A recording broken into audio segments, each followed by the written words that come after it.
Assalamualaikum warahmatullahi wabarakatuh. Perkenalkan, saya Gusti Marlina, Magister Pendidikan Calon Guru Penggerak Angkatan 11 dari SMA Negeri 3 Bengkulu. Pada kesempatan ini, izinkan saya untuk menyampaikan jurnal refleksi dwi mingguan modul 3.2, Pemimpin dalam Pengelolaan Sumber Daya. Dalam modul 3.2 ini, penulis menggunakan model refleksi 4F yang dikembangkan oleh Dr. Roger Greenaway, yaitu Facts, Feelings, Findings, dan Future. 1. Peristiwa atau facts. Setelah menyelesaikan pembelajaran pada modul 3.1, saya melanjutkan perjalanan pembelajaran ke materi yang lebih mendalam tentang pemimpin dalam pengelolaan sumber daya. Proses pembelajaran ini saya jalani secara daring melalui platform LMS dengan menggunakan alur Merdeka sebagai panduan. Mulai dari diri, eksplorasi konsep, ruang kolaborasi, demonstrasi kontekstual, elaborasi pemahaman, koneksi antar materi, dan aksi nyata. Pertama-tama dalam alur mulai dari diri, saya diminta untuk mengaktifkan kembali pengetahuan awal saya tentang ekosistem sekolah dan peran pemimpin dalam pengelolaan sumber daya sekolah melalui 7 pertanyaan yang disediakan. Kemudian, kami melanjutkan ke alur eksplorasi konsep di mana saya belajar secara mandiri melalui materi-materi yang tersedia di LMS. Materi ini meliputi pendekatan berbasis masalah dan berbasis aset, serta pengembangan komunitas berbasis aset. Saya juga diberikan kasus-kasus untuk dianalisis guna memperdalam pemahaman saya. Setelah itu, pada alur ruang kolaborasi, saya terlibat dalam diskusi dengan anggota kelompok untuk membahas kekuatan sumber daya di sekolah dan daerah kami. Diskusi ini diadakan melalui platform Google Meet yang kemudian dilanjutkan dengan presentasi hasil diskusi kelompok. Di alur demonstrasi kontekstual, saya diberikan tugas untuk menganalisis video tentang visi dan prakarsa perubahan, mengidentifikasi kegiatan yang terkait dengan tahapan Bagja, serta menganalisis peran pemimpin pembelajaran.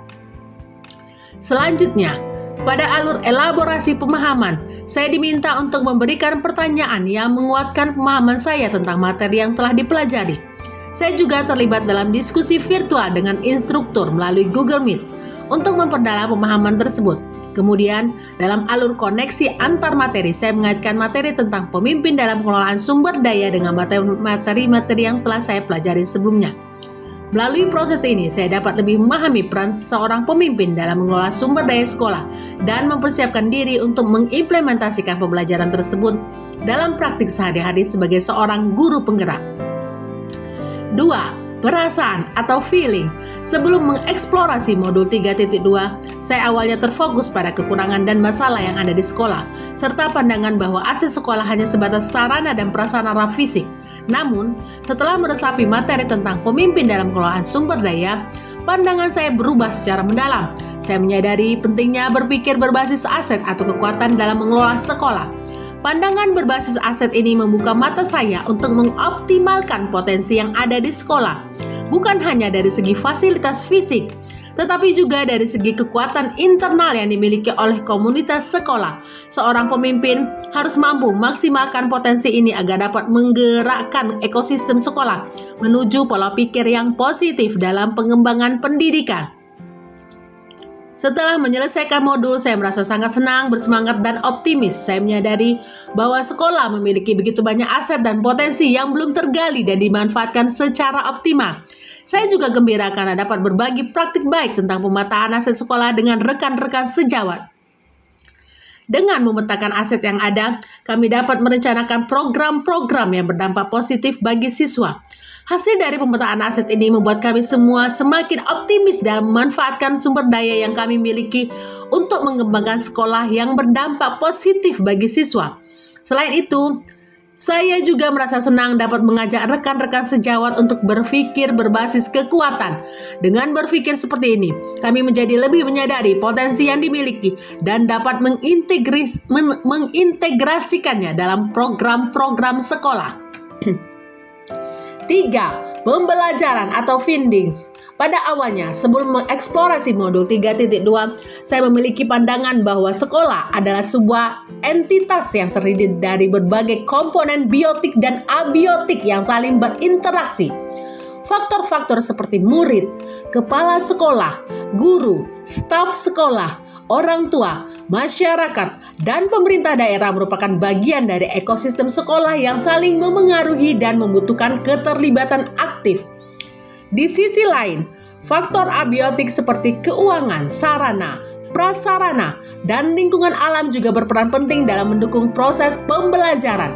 Namun, setelah meresapi materi tentang pemimpin dalam pengelolaan sumber daya, pemahaman saya tentang konsep ekosistem sekolah mengalami perubahan yang mendalam.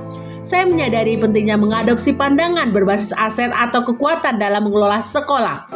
Pendekatan ini tidak hanya melihat masalah dan kekurangan yang ada, tetapi juga mengidentifikasi dan memanfaatkan kekuatan serta potensi yang dimiliki oleh komunitas sekolah.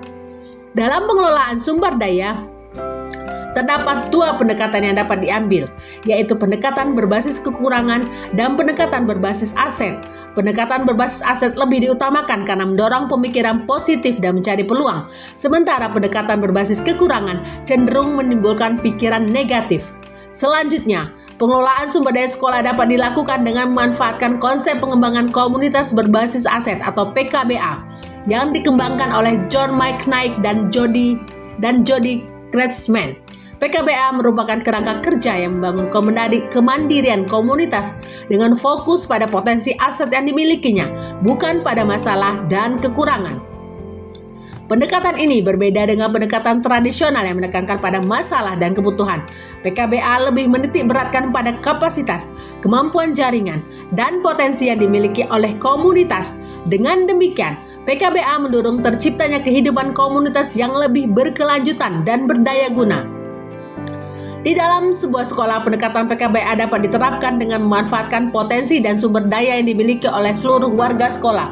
Hal ini dilakukan melalui pemetaan 7 modal utama, yaitu modal manusia, modal sosial, modal politik, modal agama dan budaya, modal fisik, modal lingkungan, dan modal finansial.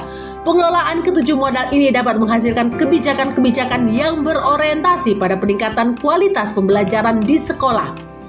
Sebagai pemimpin pembelajaran dalam pengelolaan sumber daya, kita harus memiliki kemampuan untuk mengenali, menggali, menganalisis, dan memetakan potensi sumber daya di sekolah. Penting untuk mengadopsi pendekatan berbasis aset dan memanfaatkan sumber daya secara optimal guna mewujudkan perubahan yang berpihak pada murid.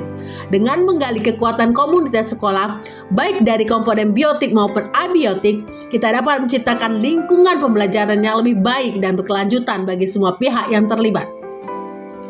4. Penerapan atau future. Kedepannya, dalam menjalankan tugas sebagai pemimpin di kelas dan di sekolah, saya menyadari bahwa pentingnya mengelola 7 aset utama sebagai kekuatan dalam meningkatkan mutu pendidikan. Saya akan menggunakan pendekatan berbasis kekuatan atau aset dan pendekatan berbasis kekurangan dalam upaya mencapai tujuan tersebut. Saya melihat peran guru sebagai aset utama dalam proses pembelajaran. Sebagai pemimpin, saya percaya bahwa guru harus terus berinovasi dan mengembangkan diri untuk mengelola sumber daya di kelas dan di sekolah, guna menciptakan lingkungan pendidikan yang benar-benar berpihak pada murid. Saya akan mengemban tanggung jawab untuk membimbing setiap individu siswa, memberdayakan peran dan nilai-nilai guru, merumuskan visi perubahan yang jelas, membangun budaya positif di lingkungan sekolah, menerapkan pendekatan pembelajaran yang beragam, dan memperhatikan aspek sosial emosional siswa agar dapat membuat keputusan yang tepat. Saya juga akan melakukan pendampingan dan supervisi akademik secara teratur, serta membuat keputusan yang berlandaskan pada nilai-nilai moral yang luhur. Pengelolaan sumber daya yang dilakukan dengan sungguh-sungguh akan membantu menciptakan lingkungan pembelajaran yang inklusif, berdaya guna, dan berorientasi pada kebaikan bersama. Dengan demikian, saya meyakini bahwa melalui upaya ini kita dapat mencapai visi bersama untuk meningkatkan kualitas pendidikan bagi semua siswa. Demikian yang bisa saya sampaikan. Salam dan bahagia Bapak Ibu guru semua. Tergerak, bergerak, menggerakkan. Assalamualaikum warahmatullahi wabarakatuh.